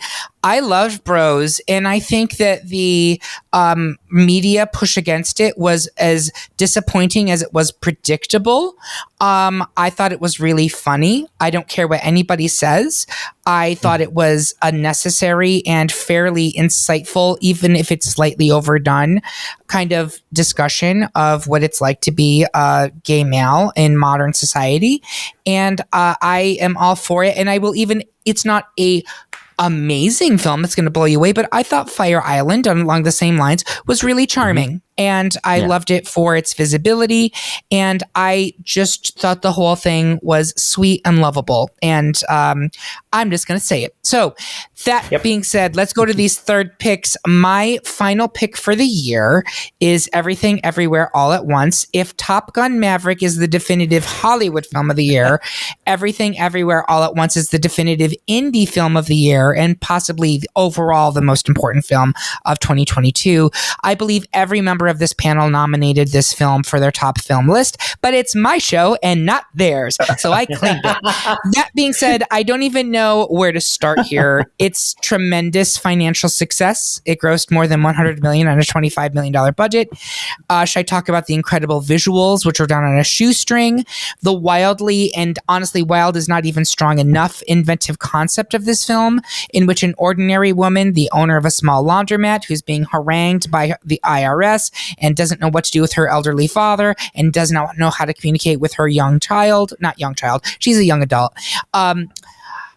And then she has to access all of her multiversal selves in order to save reality from an existential threat. Should we talk about the cast of Asian American acting luminaries led by Michelle Yeoh, Ke Huy Quan, James Hong, and Stephanie Su, all of whom are finally getting their much-deserved moment in the sun thanks to this film? Should we talk about the incredibly moving mother-daughter, father-daughter, husband-wife relationships, and arguably the relationship with yourself that are the underpinnings of the film overall? We can talk about all of it. It is a spectacular piece of cinema from writers-directors Daniel Kwan and Daniel Scheinert, and easily one of the most impactful films I saw this year, if not the past several years. With that being said, I'm going to open to the group because I know everybody has a lot of feelings about this one. I'm going to start with Karissa. Talk to me about your feelings about this film. You didn't mention the googly eyes. The googly eyes. Or also the hot dog fingers. The hot dog, Rakakuni, the rock sequence. Like, there's so many amazing parts of this film. Every single bit of this was a gem, but there's a scene that one of my coworkers at my Buddhist publisher described as being incredibly zen, and it involves the rocks universe. Yeah. And the way that they're communicating. And also that exact scene made me miss my mom so hard. And like, there's bits about it that just, it tunes you into yourself. And it also wants to tune you into your community and where you came from. And I just felt the film, it was so big-hearted and just so full of love. It was probably my favorite cinema going experience in a really long time. Yeah. Brendan, what about you? Yeah, no, this is my pick for my favorite movie I saw this year. I also, just for the numbers to back that up, it's the only movie I think I saw more than once in a theater this year. Like, I just absolutely loved it and just could get so much out of every viewing. And yeah, just the one other thing, the scene with the rocks made me cry each time I did see it. And rocks, I would never have thought on paper that would be possible. But yeah, my God, love that movie. Well, I am going to push back there because anyone who lived through the 70s knows pet rocks were actually a very big part of our culture at one time. That's true. And so many of them died before their time. I thought you were going to make a different kind of joke. Oh, yeah. Part of my community. But no, we're not going to go there. Kevin, any thoughts on everywhere, a thing? All of the things all at once. So I think the one thing I'm going to say about this film, because there's a lot that could be said, is someone, I don't remember who it was, pointed out that the last few years have been very emblematic of what has won Best Picture, starting kind of around Parasite. Like, I think it was Parasite, but a lot of the most recent Best Picture winners have been about family. And I do actually, it could be this, it could be Fabelmans. I actually think it's going to be this that wins Best Picture, are centered around family. But the one year that the Oscars were held in the pandemic, the film was about isolation and kind of navigating isolation, which was Nomadland. But like, it's this very interesting and lovely story about how we navigate our families and what that looks like, and how we have different varied experiences in almost a multiversal lens in this film, and what that kind of, how we choose our paths and how our paths are chosen for us. And I think the film does such a really good job. And I think these are two filmmakers who, Daniel Kwan and Daniel Scheinert are just like very Scheinert. I'm sorry. Oh my God, I'm thinking of 30 Rock. I'm sorry. Yeah. Oh my God. Oh my God. If he's not involved with the Scheinert Wig Company, I'm going to be upset. But go ahead. Yeah. I think they're two filmmakers who are just so thoughtful and lovely and just want to love film. Like, they're two people who really love film, and I really appreciate that. And Joey, anything from you? It's my favorite movie of the year. I don't think anything comes close to it. It's I've seen it like 6 or 7 times just because anytime anyone comes over to my house, they're like, "What do you want to watch?" I was like, "Everything, everywhere, all at once." And I think Stephanie Hsu is just there's something about how she carries pain and longing on her exquisite face that and I'm going to do a shameless plug. I am posting an interview with her tomorrow. It was like I was actually, as soon as the interview was over, I was a little ashamed at how much I geeked out on her because I love her from, Maisel. She's a Broadway actress. She has a beautiful singing voice, and I think that's one of my most favorite performances of the year, just because it's the parking lot scene towards the end of that movie. That is not the end of the movie. That is a beginning. That is a new beginning of their relationship. Sure. Mm-hmm. Yeah. And nothing is tidy or clean about it. They're going to have the same fights, but they're going to have this parking lot moment as a landmark that they know that they can get back to something that is okay. And I think it is an absolutely beautiful, much more universal film than a lot of people think it is. It is specific but universal at the same time. And I just love it. I think it's stupid and fun and heartbreaking all at the same time. I cannot gush enough about this movie. Yeah. And now I want to have an everything bagel. But thank you. I'm going to pass it off to Brendan for your final pick of the year. Sure. My last pick is Nope. Jordan Peele's. So basically, it's like kind of the year's best big screen spectacle that is also an indictment of big screen spectacles. It's like, I think from all of my picks, I love big swings, and I love, especially, it's like, this is the biggest swing yet from Jordan Peele, who also seems to quite love big swings. But at the same time, it's also maybe his most subtle in a strange way, while still being thrilling and in at least one sequence, absolutely terrifying. I also think he's getting, even not that there's ever been bad performances in this film, but they're getting stronger and stronger, because this is another one going to the ensemble nature of just everybody coming together and having such unique flavors that only they could bring, like Keke Palmer's charm, the newer kid, was it Brandon Pereira, just absolutely, or Pereira, is fantastic and so good and somebody I've never seen before and so unique. Michael Wincott, who I hadn't seen in ages. I missed that gravelly voice. And then the highlight of it all for me was Stephen Yeun. I hope I'm not mispronouncing his last name, but just such an amazing portrait of how someone tries to live with trauma. It's just, him especially, and his character, and just how much is implied about his character's entire life without being said explicitly, from just these few scenes you get with him, just really totally stayed with me all year. And then also at the same time, again, I saw this in IMAX, and it was just beyond gorgeous. It's maybe the best shot film of the year. And if we can do a little bit of spoiler on the film, the most original alien design I've seen in ages. I could not believe, it's one of those concepts that as soon as they did, I'm like, I cannot believe somebody hasn't done this before.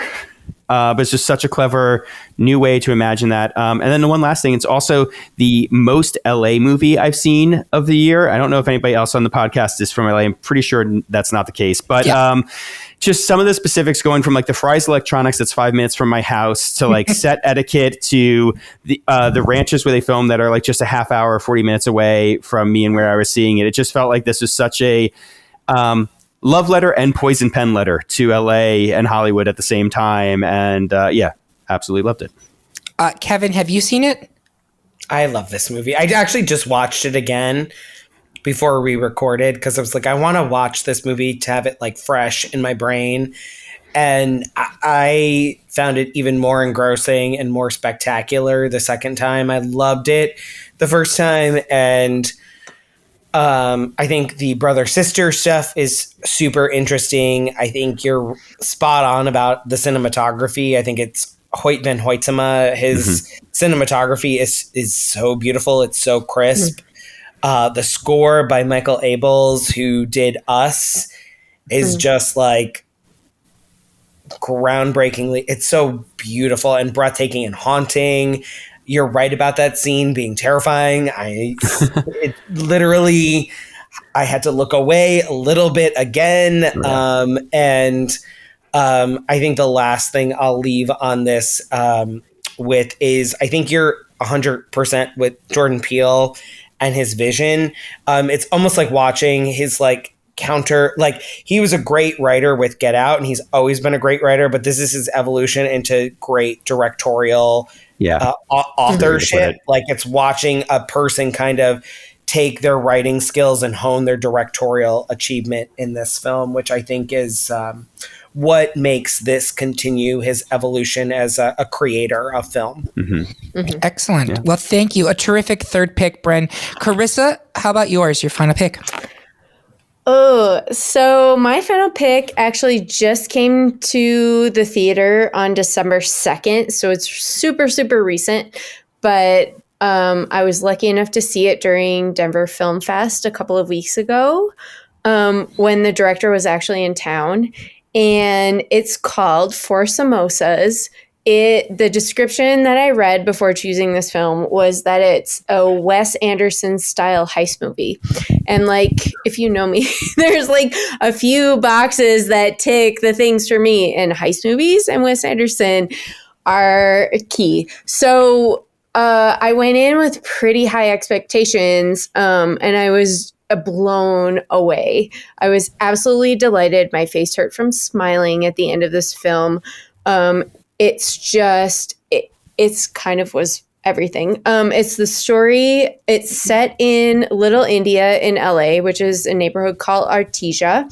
It's the story of Vinny, who upon finding out that his ex-girlfriend of 3 years ago is now engaged to somebody, decides to steal the dirty diamonds from her father intended for her wedding that he stores in his grocery store, and has to compile a crew to break in and do so. So it's really, it's kind of funny. It's got this caper thing. There's a ragtag group of criminals that are, spoiler, not very good at being criminals.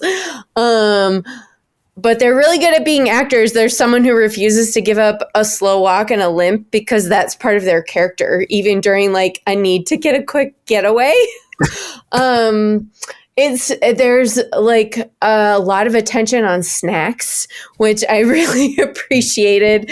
There is a dance off. There's a couple of Bollywood style, let's talk about, one of the great fun movies of this year is RRR, right? This movie has this really fun Bollywood dance off that happens. And it's just, and there's also talent show auditions, and there's a very funny through line joke about Ashoka, who transitioned to Buddhism after massacring thousands of people. And it's just a really funny thing that they just keep bringing up. So this movie, it's a second film by Ravi Kapoor. I haven't seen his first directorial film, which is called Miss India America, but it's on Hulu right now, and it's high on my list. So I just absolutely love this. My expectations were high, and they were all exceeded. Love it. Has anybody else seen it? Kevin? No, I have not, but I've heard really good things. Yeah, same. So brand new. It's so brand new and just did the festivals and just came out. But it's an absolute delight. And I really hope more people are able to see it because it's so fun. I'm thrilled that you included it in this. Again, who needs to be told, ooh, Top Gun is a movie that people like. But, here's a movie that I think probably a lot of people haven't heard. So you will laugh, Eric, but there is a Twitter thread that is going around from some, startup.org bullshit thing where they're, reading A.O. Scott, who is... New York. He's a New York Times film critic. And there's this startup Twitter handle that I don't even know what their connection to film is. And they're like, what is this top 10? No one's heard of it. It doesn't even have Top Gun on it. And it's that's not what top 10s are for, dude. Exactly. Exactly. With that being said, Kevin, why don't you talk to me about your final pick for the year? All right. So tell me to shut up because I'm going to talk about this film. I love this film. It's one of my favorites. It's my number 2 film of the year. it literally swaps almost probably daily back and forth between this and Tar, and that's After Sun by Charlotte Wells. It's her directorial feature debut. She is British and the protege of Barry Jenkins, who we worship. Barry Jenkins. He and Adele Romansky produced this film. And really, just to simply summarize this film follows an Irish father and daughter on their vacation, and set in I believe it's late 90s, early 2000s. I can't remember exactly, but they have a home video camera, and you get to experience kind of this intersection of this home video capturing of their vacation mixed with past kind of thought processing around what this looked like. And I guess to somewhat spoil some things, but although I say go in this movie as blind as possible, you get to see some present day elements of where that young woman is. And that's all I'll say. But essentially what this film is about is about memory and who we were, what we thought we had to be, and then who we become. And I think what makes this film so beautiful is it's so poignant, it's so thoughtful. Paul Mescal, who plays the father, I'm going to have to look up her name for a second. I did my notes and I can't think of her name, who plays the daughter. I think it's Corio is the last name. Frankie Corio. She's so good. And then you get to see this really beautiful editing and cinematography and score, and how our lives are essentially a home movie. And how do we remember what our lives were about? And where we are now. And there's a really funny Macarena scene. There's a really callback to our One Hit Wonder episode. There's really good moments of like who you kiss first and what that looks like and what that actually means and what it means to be with your parents on vacation, good or bad, and how that both has its positive and traumatizing moments and what that means for you. And it is a slow burn, and I will name that. It is a movie you have to just kind of let wash over you. And it was a film that I am a person who gets up when the movie is over. I don't necessarily sit in the theater per se and let something wash over me unless it really has hit me. And I literally sat in the theater for, I think they almost maybe had to kick me out. I sat in the theater for probably 5 minutes after the film was over because I couldn't move because of where Karen. the film... Yeah, exactly. Karen, she wouldn't let you leave. I'm sorry. I know. Her popcorn had to leave first. She had to leave first. Funny. 3 callbacks, it's too much. But you know what? We're just going. Popcorn, Karen, you're done. Your time is over. No, but I loved, and to be honest with you, the last film that happened with was Barry Jenkins' Moonlight. And it's kind of got that vibe. It's so personal, and it can connect to everyone as we think about our families, the things we love, the things that traumatized us, the things that made us feel everything, and how to be a young adult and what that looks like. And I think we're all pretty close in an age range, that kind of era of growing up with that home video camera and what that looked like and how we can look at those movies and remember who we were and where we went, in good and bad. And it's just really beautiful. It's such a beautiful film. Has anyone else seen it? Joey? Was that a yes or no? Yeah, that was a yes. The movie, it's funny you're talking about home because I know Kevin is from Boston. Albany, but Albany. close. Never mind. You lived Same in Boston thing. for a number of years, but Yes. shut up. I saw this movie while I was visiting Boston, so that's sort of a weird connection. But it reminded me of when you go back to your parents' house and you go into your old room and you see things that you know are there, but looking at them conjures a weird feeling of longing to be a kid. Not even to be a kid necessarily, but it reminds you of who you were as a kid. And I don't know, there's a lot of stuff that you automatically put on yourself about expectation and goals and stuff like that. But it's also about this really beautiful moment where you don't know whether you need to step away from your parents. It's that weird awkwardness where you're just like, you don't want to seem like uncool in front of your friends, but you don't want to like offend your parents who you love so much. I think if you are close to, like, I was very close to my father.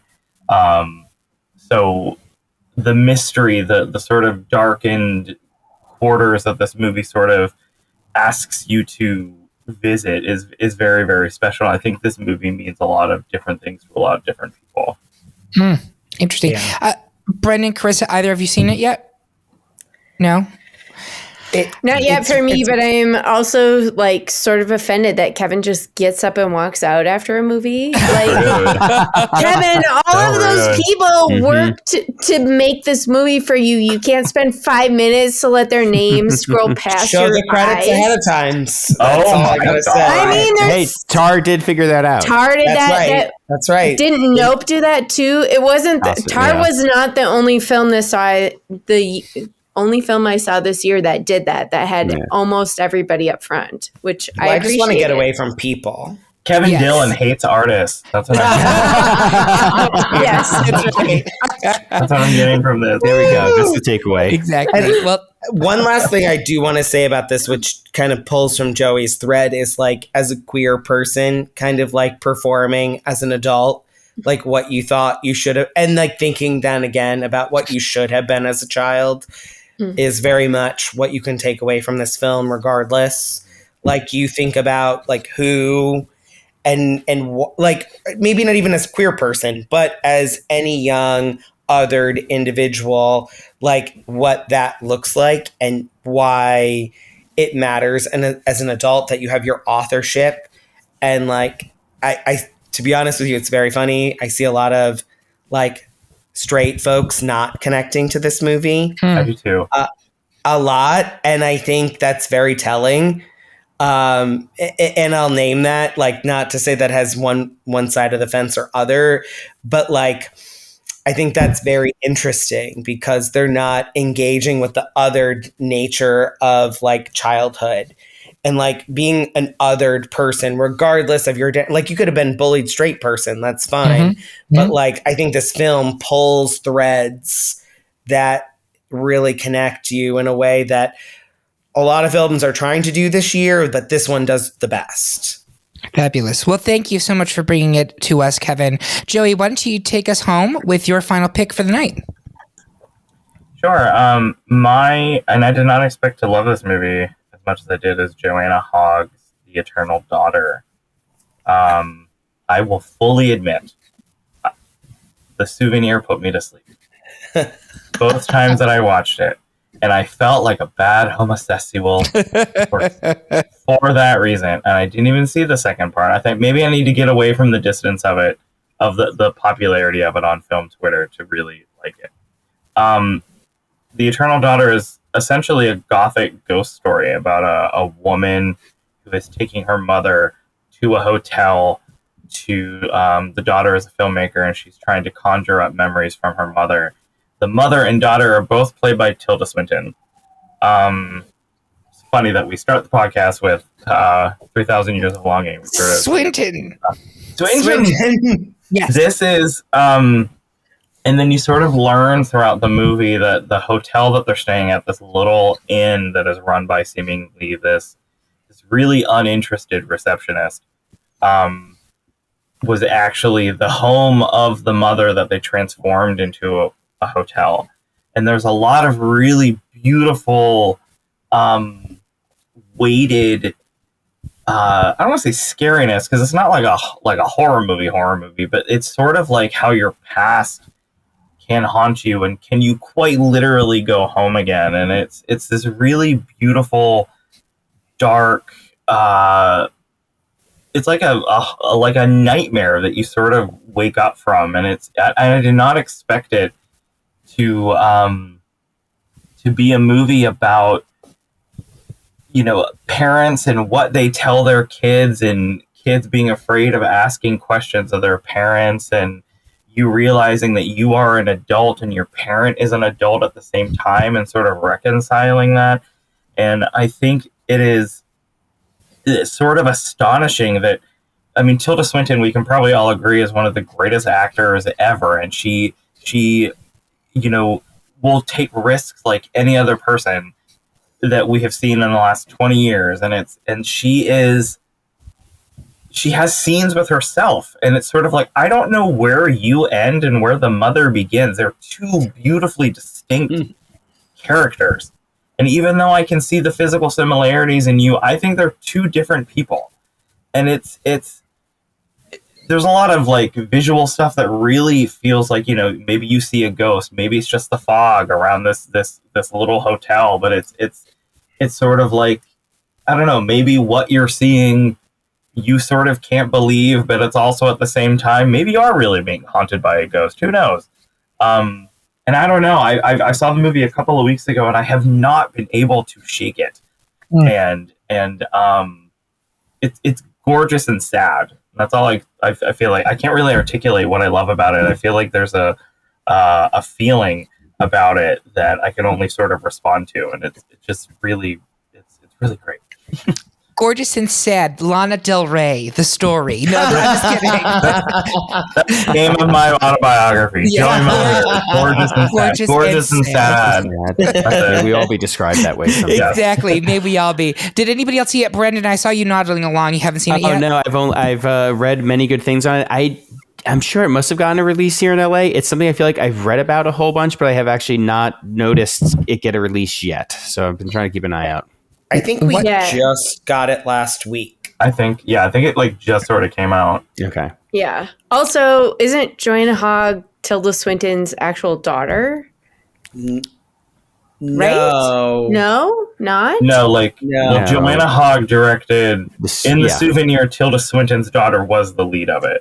Is that the connection? Right? Yes. Maybe that's What what I was it about to is. say also. I Yeah, believe yeah, so. yeah, yeah. And I actually thought Joanna Hogg because I didn't like the Souvenir. I didn't do a lot of research on it. I know Kevin's a big fan of it, but I love the Souvenir. But I actually thought that Joanna Hogg was like almost Alina Dunham age, and I am wrong. Oh. So wrong. No, she's like in her 50s. I think. Yeah. Yeah, Joanna Hogg is a really super interesting. I'm really excited for this one because I did really like the Souvenir.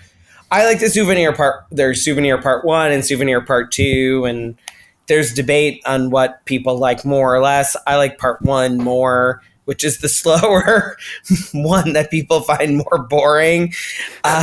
Shocker, I like that more. And then there's Part 2, which is pretty good. But I'm excited to see this. I do think when I was watching it, because I know you love the Souvenir so much, I thought to myself, like, oh, Kevin's gonna eat this shit up. I can't wait. Good. It's so good. Watch, you're gonna watch it and be like, I fucking hated it. I hated it. That's for me. I mean, Joanna Hogg so fast. She's a genius, and you're right about Tilda Swinton. Like she only has one Oscar nomination / win. Am I right on that? That's insane. She's way too cool for them. That's exactly. Like That's the correct. fact that she's our second Juliette Binoche. She's like winning Oscars on Mars. That's what Swinton is doing. That's she's amazing. She's in a Ryan Murphy production of a Mars thing. Yes, exactly. You know who's right behind her is Andrea Riseborough. Yes. Oh, yeah. Yes. Yeah. Have you seen? Yeah. Everyone should also just watch Please Baby Please. That's I saw that. I saw that this year. That was the other thing I saw at Denver Film Fest, and it blew me away. What a and also weird-ass Demi movie. Moore is just so weird. Ooh, I don't even know about this at all. All right. Yeah, I didn't know anything about it at all. It's a very gender fuck. What would you call? It's sort of like a Grease. I sort said of? it would make John Waters proud. Oh, Yes. Oh, okay. I Very like that. that. Very that. Yeah. It's weird and very intellectual, and That's actually There's a lot of shit about gender roles, and there's like Oh, Kevin, you greasers would and love this leather shit. jackets. Right. Yeah, and You Demi had Moore. Harry is- Melling. It's so good. It's so good. Well, this is a great way to kind of wrap up because even though we put forward 15 amazing films, so thank you all very much for all of your picks, there's still so many other good films that we didn't even get to talk about. So those are our picks. Did you watch any of them? Do you have your own options? Let us know by finding this episode at greatpopculturedebate.com or telling us on social media. I want to give a big thank you to our panelists. You all see way more films than I do, so I'm always grateful for you telling me exactly which ones I should make sure to track down. And I want to thank you especially to our special guest, Joey. Please make sure you check out his works on Awards Daily. If you enjoyed this episode, make sure you check out Great Pop Culture Debate's other Best of 2022 episodes devoted to music, books, and TV, and all of them are out now. Make sure you're subscribed to the podcast on Spotify, Apple Podcasts, YouTube, wherever you listen to good podcasts, and make sure that you follow us on your social media accounts for all the latest news. And if you haven't yet supported us on Patreon, what are you waiting for? There are so many great perks, and we'd love to have you as part of our little pod family. And buckle up because Great Pop Culture Debate has plenty more for you in 2023. Head to greatpopculturedebate.com right now to vote on the polls for Season 7. We're talking Best Share Song, Best TV Detective, Best Queer Film, Best Disney Park Ride, Best Film of 1999 will feature most of this panel, and that's just to name a few. Then in late January... Then in late January, we'll be releasing our Patreon-sponsored episodes, which include Best Children's Board Game, Best Song of 1985, Best Actress Oscar winner, and Best America's Next Top Model Photo Shoot. So much fun. We look forward to an amazing 2023. And remember, everyone is entitled to their wrong opinion.